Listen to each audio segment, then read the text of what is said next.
우리 열왕기상 11장 14절에서 25절까지의 말씀입니다. 제가 먼저 14절의 말씀을 읽겠습니다. 여호와께서 에돔 사람 하닷을 일으켜 솔로몬의 대적이 되게 하시니 그는 왕의 자손으로서 에돔에 거하였더라.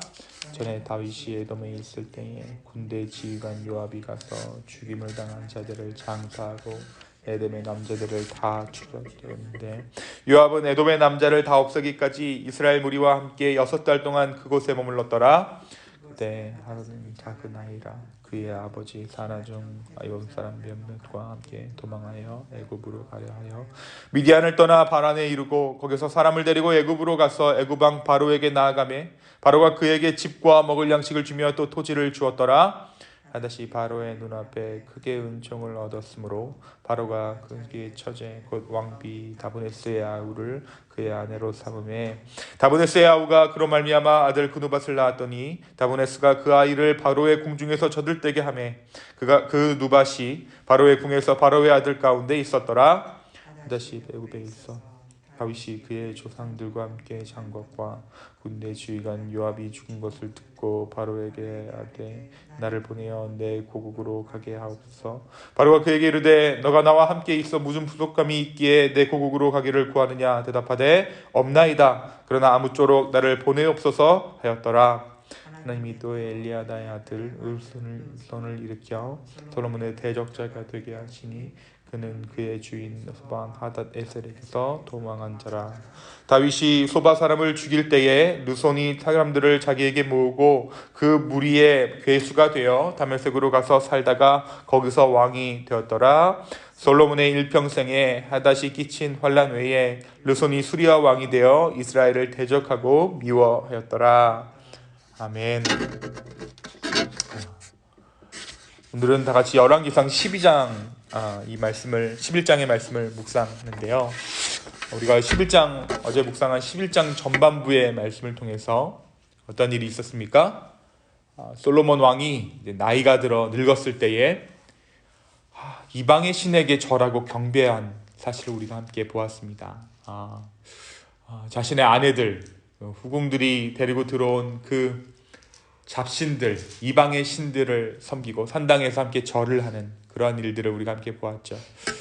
하나님의 명령을 거역한 행위였고 죄악이었습니다. 돌이킬 수 없는 죄악이었어요. 성경은 이러한 사실을 전하면서 솔로몬 왕의 타락과 이스라엘의 몰락을 이야기합니다. 하나님께서 솔로몬에게 진노하셨으며 이 하나님의 진노는 결코 피할 수 없는 심판을 이야기하는 것이기 때문입니다. 하나님의 심판의 내용은 나라를 빼앗아서 솔로몬의 신하에게 주겠다라는 것이었습니다.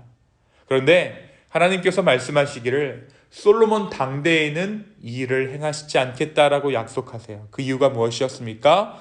그의 아버지 다윗을 위해서였습니다.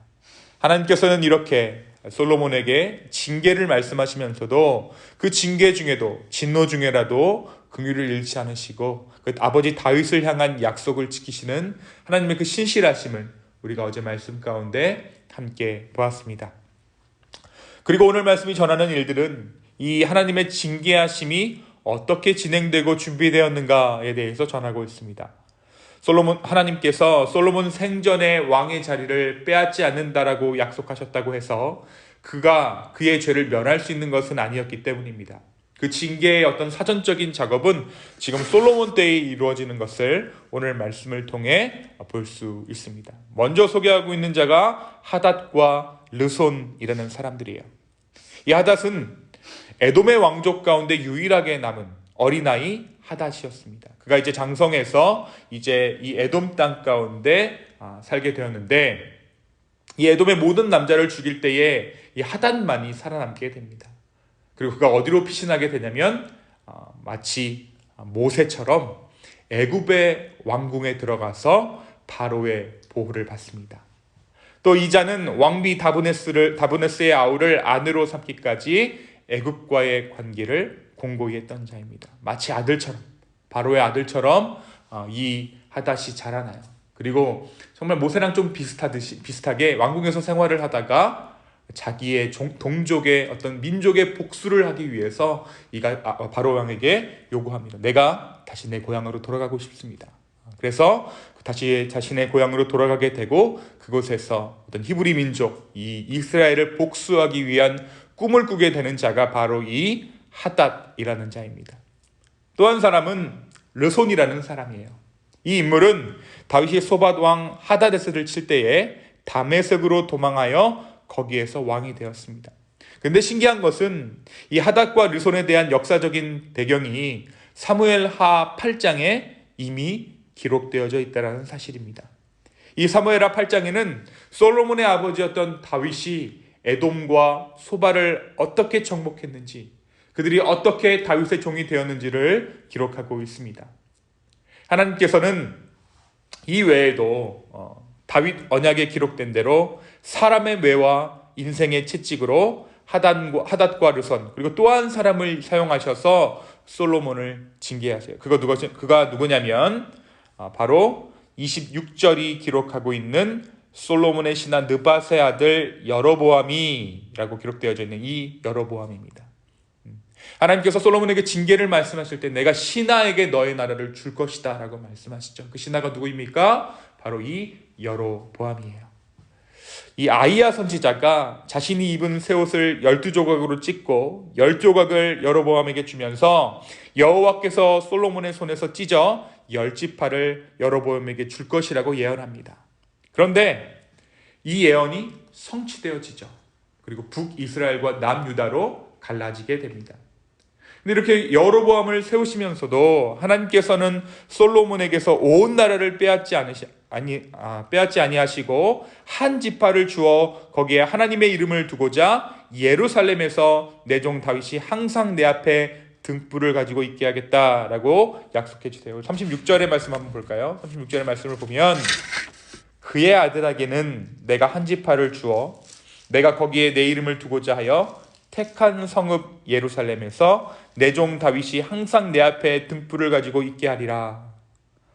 그러니까 이게 뭐냐면 하나님께서 솔로몬을 징계하는 중에도 다윗의 그 신실함으로 인해서 다윗과의 약속 때문에 확실한 보상을 해주시는 것이에요.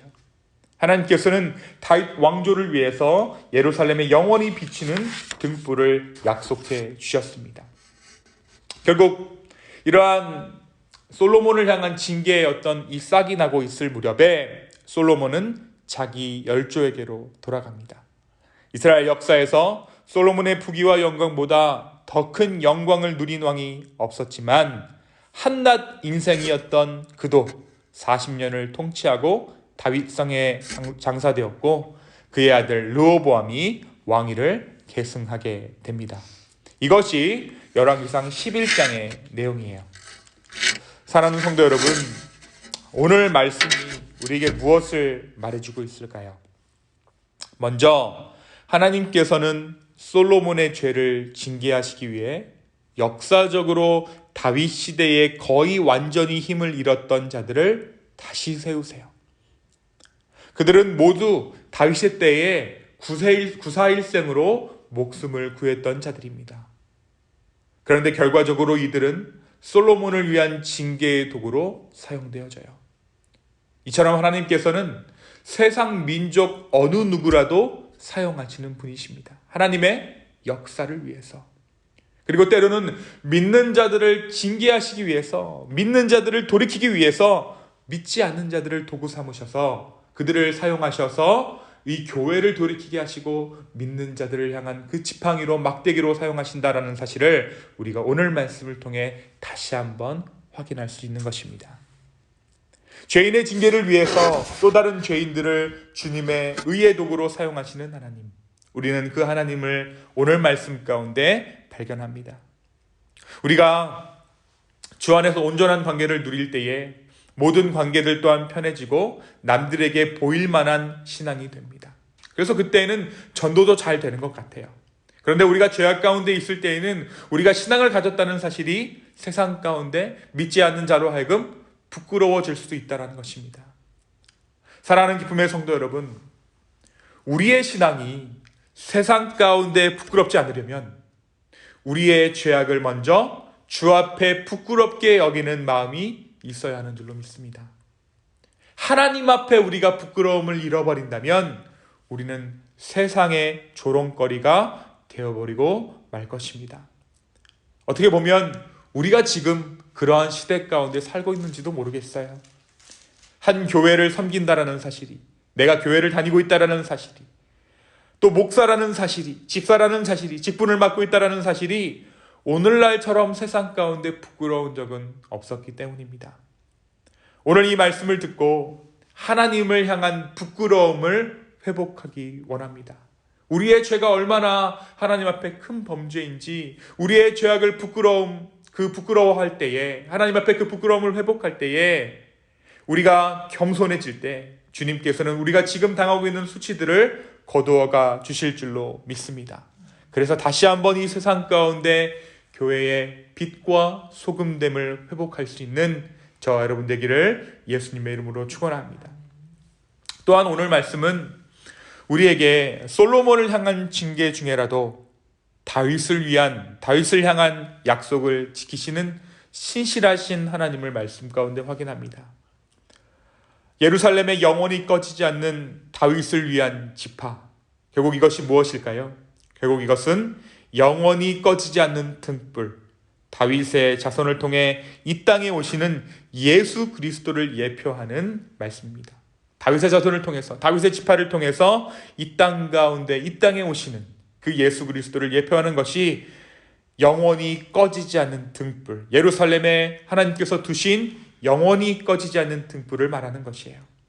하나님께서는 솔로몬이 하나님께 죄를 지어서, 솔로몬이 패역해서 우상에게 절을 해서 하나님을 떠나 이스라엘을 징계할 때라도 다윗의 신실함을 잊지 않으셨어요. 이것이 하나님께서 은혜 주시는 방법입니다.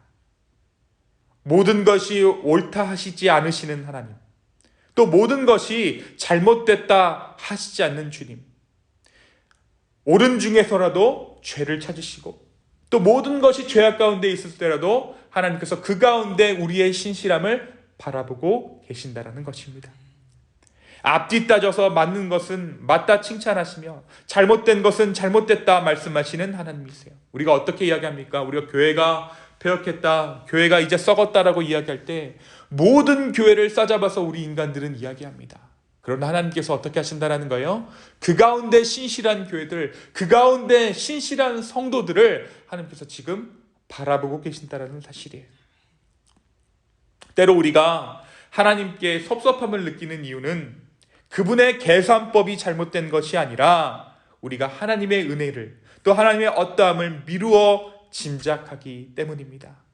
모든 것에 행이 완전하셔서 정확하게 모든 것을 계산하고 주시하고 계시는 그 하나님을 알아 하나님 앞에 신실한 삶을 살아내는 저와 여러분 인생 되기를 예수님의 이름으로 축원합니다. 모든 것에 행이 완전하셔서 정확히 주시하시는 하나님, 그리고 나서 은혜예요. 그리고 나서 하나님께서는 은혜를 베푸실 만한 자들에게 하나님의 은혜를 베푸십니다. 오늘 이 신실하신 하나님 가운데 우리의 삶을 드리며 우리의 아버지 되신 주님, 이 신실하신 하나님께서 우리의 아버지 되어주신다라는 사실에 감사하며 주 앞에 나아가는 저와 여러분의 이 아침 되기를 예수님의 이름으로 축원합니다.